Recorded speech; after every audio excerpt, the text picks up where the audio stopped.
So as it was mentioned, we are developing a joint work between the University of Alberta, where different ecologists are engaging in assessing the impacts from the beef industry on biodiversity, as well as with collaboration with AAFC, Tim McAllister, and part of his team, Roland Krobel and Sarah Pogue. So what I'm going to present here today is how we are trying to assess biodiversity, impact of beef industry on biodiversity in Alberta. So first of all, the beef industry is in a very critical moment to prove its sustainability, and in particular for biodiversity. So there is like mixed feelings, let's say like that, on how beef production and the different enterprises are impacting biodiversity. And these different perceptions lead as well to poorly informed perceptions among stakeholders, among the public, among scientists as well. And this leads to the need to assess how, more accurately, beef production systems impact biodiversity. So what is the importance of conducting an LCA? So why is LCA important within the beef industry? So first of all, the livestock production is quite complex.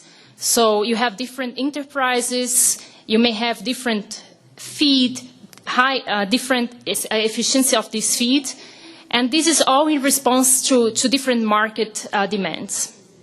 So there is, therefore, the need to understand these multiple consequences of these different systems in biodiversity. So it's also known that different countries may also have different systems, which leads for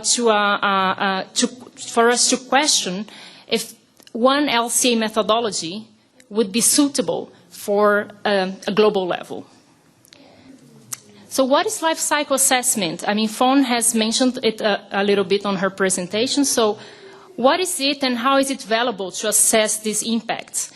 So first we need to remember what life cycle thinking is. So life cycle thinking tries to take into consideration the three pillars of sustainability, whereas life cycle assessment really focuses on the environmental part. So it's divided in 4 steps, so for those who are running an assessment. So the first is the definition of objectives and scope of the study. So one is going to analyze before running a life cycle assessment, let's say, of your meat production. What are like the boundaries of your system? What is your audience, and so on. So that's more or less what would look like a system for the production system with different processes. So crop production, you may include beef production, transport to the slaughterhouse, processing, packaging, and so on. You may as well just define your system within like, let's say, 1 or 2 boundaries that are more impact in terms of environmental aspects. The second step is the life cycle inventory. So based on your system boundaries, you're going to collect. One is going to collect information on energy consumption, raw material production, raw material consumption, different emissions from the processes, from transportation, as well as land use, occupation, and transformation. After doing that, these different, let's say, material flows, energy flows, are going to be associated with different impacts. For example, CO2 emissions are going to contribute to climate change. Land use is going to contribute to damage to biodiversity, fragmentation of ecosystems, and so on. The same for water use. And at the end of this assessment, one is going to get different indicators for different either midpoint categories, the ones that you see there, global warming, ozone depletion, and so on. One may also choose to prioritize some impact categories and justify, of course, in the study. And at the end, you may also get more aggregated indexes for human health, biodiversity, natural resources. That's the current, how it looks like, the current impact pathway and framework for the life cycle initiative. The third step that is also that was shown here, so this conversion from environmental interventions into midpoint categories. So the first step is where we model these impacts coming from interventions into the different impact categories. So for land use, for biodiversity, I'm going to look at land use impact. So if I have a certain occupation, I'm going to try to evaluate how a certain square meter, let's say, of land occupied is going to impact in terms of different taxonomic groups on biodiversity. And at the end, what we get is just like we need to interpret those results that we got at the end of the assessment. Our focus on our project currently is mainly on biodiversity, and biodiversity is assessed within the impact category land use. So what does it look exactly if I'm running an assessment? If I'm an LCA practitioner, which kind of information am I going to supply to my model? So currently, the practitioner would need to insert in the system information about the current land use, the previous land use, so what was there before, in case like my pasture area was before like a forested area, so I need to inform that to the software. Then I'm going to need to inform what is the area of land occupied and the time of land occupation. With that information, the modeler needs to get an information on a biodiversity indicator. So the model needs to provide, based on those four information, what is going to be the impact in a certain land use type, in a certain taxonomic group or different taxonomic groups, what is going to be the impact, the final impact.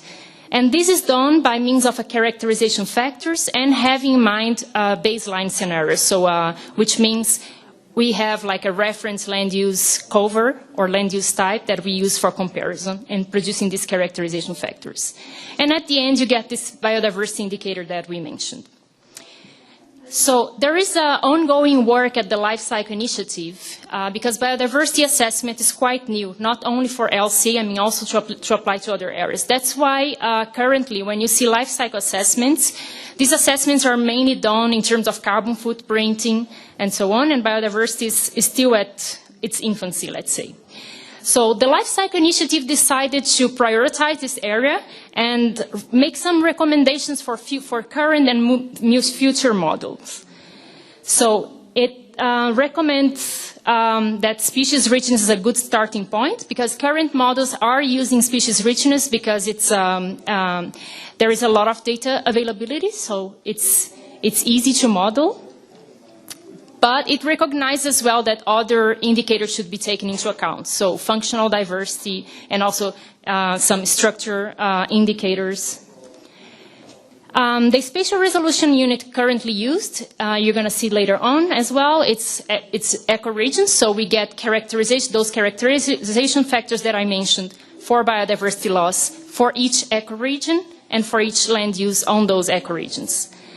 Another recommendation was to expand land use classes. I'm going to show a little bit later how it relates with the beef industry. Currently, we have very limited land use classes that enter in the inventory. So for the beef production industry, this is a problem because we have like a very general land use intervention flows, which means like either we have pasture or we have one type of grassland.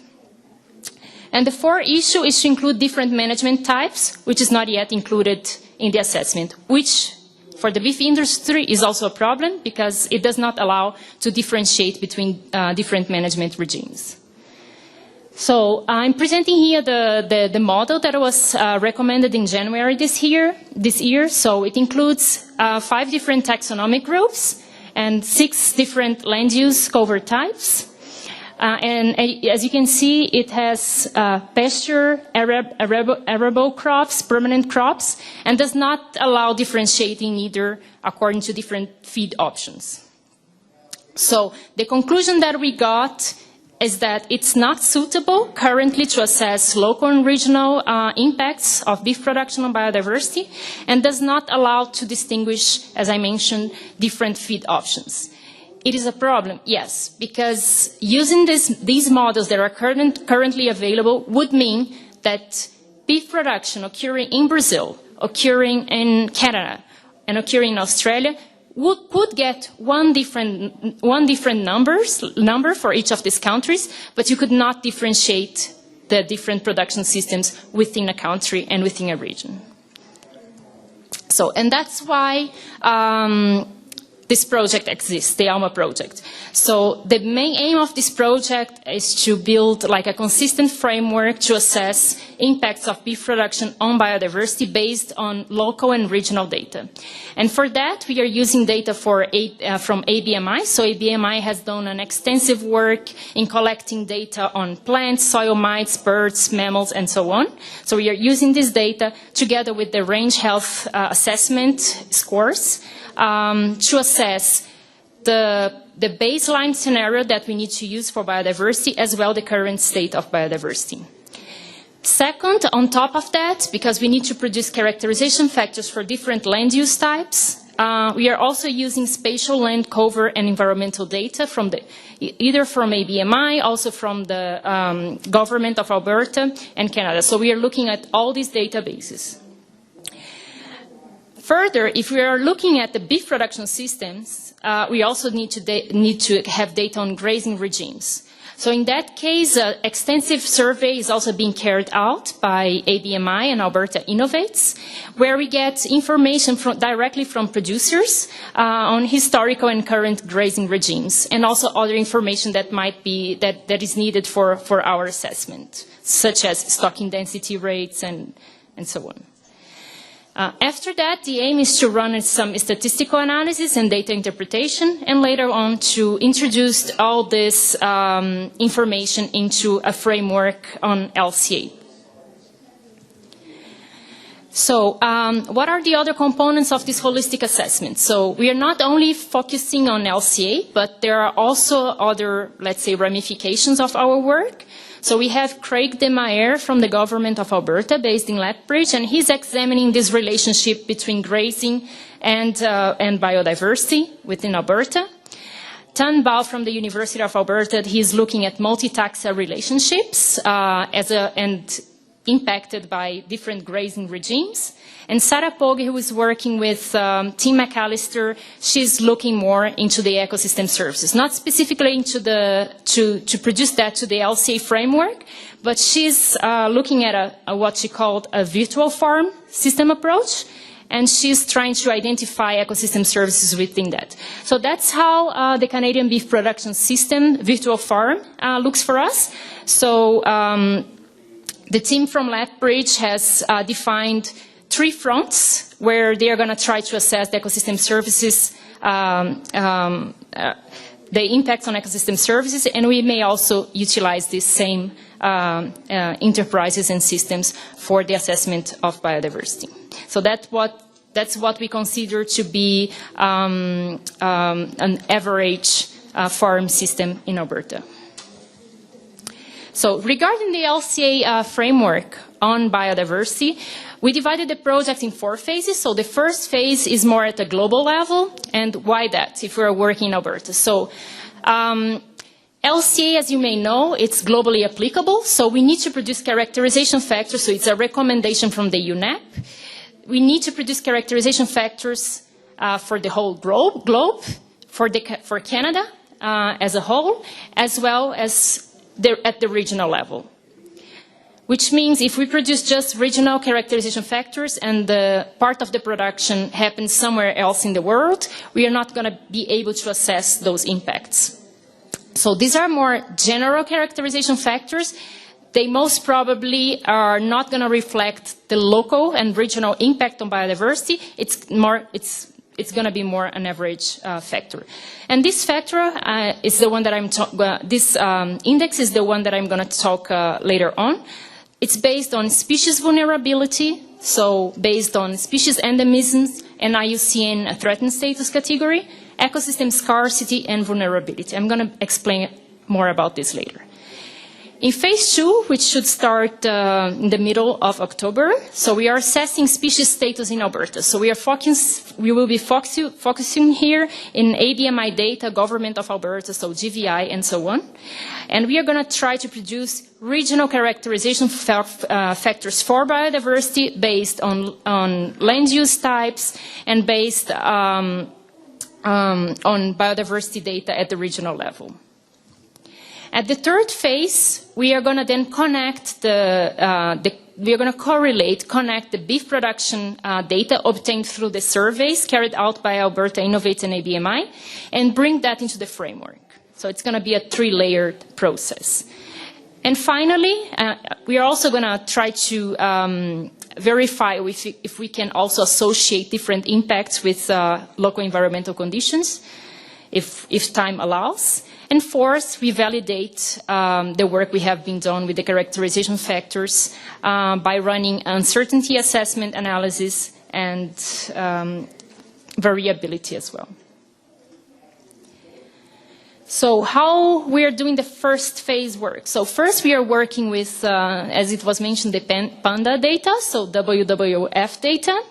They have a huge database with data on endemism associated with IUCN threatened status category, and they also have an extensive survey that was done in 1995 and 1990.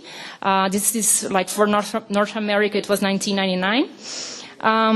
In where they gather this data on conservation status of ecoregions. So what we initially did, so we took Alberta natural regions. It looked the resolution very large for us, so we chose to work with Alberta natural subregions, and we matched these Alberta natural subregions with the WWF terrestrial ecoregions, so as we would get the data from WWF for the natural subregions. So, as I mentioned before, our index is composed by species and ecosystem and ecoregion parameters. So the first one is endemism, where we look at how many endemic species we have in a certain ecoregion related to the total number of species. We weight the species according to their threatened status categories. And we calculate an index for the ecoregion scarcity, so based in the potential area of that ecoregion and the potential area of the bigger ecoregion on a certain biome. And we calculate the ecoregion vulnerability based on conservation status from 1999 compared to the one today. And this conservation status is based on different aspects, such as habitat block, number of habitat blocks, and degree of fragmentation, and how much is protected, the degree of protection of that ecoregion. So just to give an example on the ecosystem scarcity, so we have, for example, the Canadian, we took here like some of the ecoregions in Alberta, because that's the one we are focusing at the moment. So the Canadian aspen forest and parklands. So we take a bigger structure and compare the potential area that we have on that ecoregion with the biggest one on the same biome. So regarding the conservation status, so there was an index built in 1999 as well, in which different experts assessed at that time the conservation status of these different ecoregions, and we related with the current indices, so critically endangered, so that would receive number 1. So we related to update the information on the conservation status. So as you may see, it's a complex work, not only to assess biodiversity, but there are also some challenges, because biodiversity it's very complex to be assessed, and besides this complexity, there is the complexity of bringing all this knowledge into LCA. And why that? Because LCA is composed mainly by three, through its process. It's composed by the LCA practitioner that runs the study, and sometimes they have no idea what our impact on species is. You have the LCIA modeler that is acquainted with environmental issues and also with the framework on LCA. And you have the audience of the LCA study. And you need to make it very transparent and very easy to understand for all of these, let's say, members of this chain. So the LCA practitioner, he needs to be able to provide to the software simpler information into the life cycle inventory. So you cannot ask a practitioner to insert, for example, information on biodiversity loss. He's just not going to have information on that. Plus, the information sometimes it can just be provided a higher resolution. So I'm going to give an example. So someone from the car industry wants to run an assessment on a car, and they know that, for example, iron comes from somewhere in Brazil. So the LCA modeler needs to provide a characterization factor that reflects that type of information that he can get. So that's why the reason of having global characterization factors. Then you have the LCIA modeler, which needs to insert model complexity and needs to make sure that the model is scientifically based. And you have the LCA study audience at the end that needs to get an indicator that is easy to understand as well. So it's a complex process that needs to be put together, and so as everyone is working at the same, is understanding at the same level. Another problem for the beef industry in that case is that LCA is not providing yet information at the inventory level on different management practices, neither on different land use types. And this is also a problem that comes sometimes from the models. So the models are not yet providing information on this management system. So if I would be running an LCA assessment at any beef production system today, I would probably get similar numbers because it's just not going to characterize the reality of my system.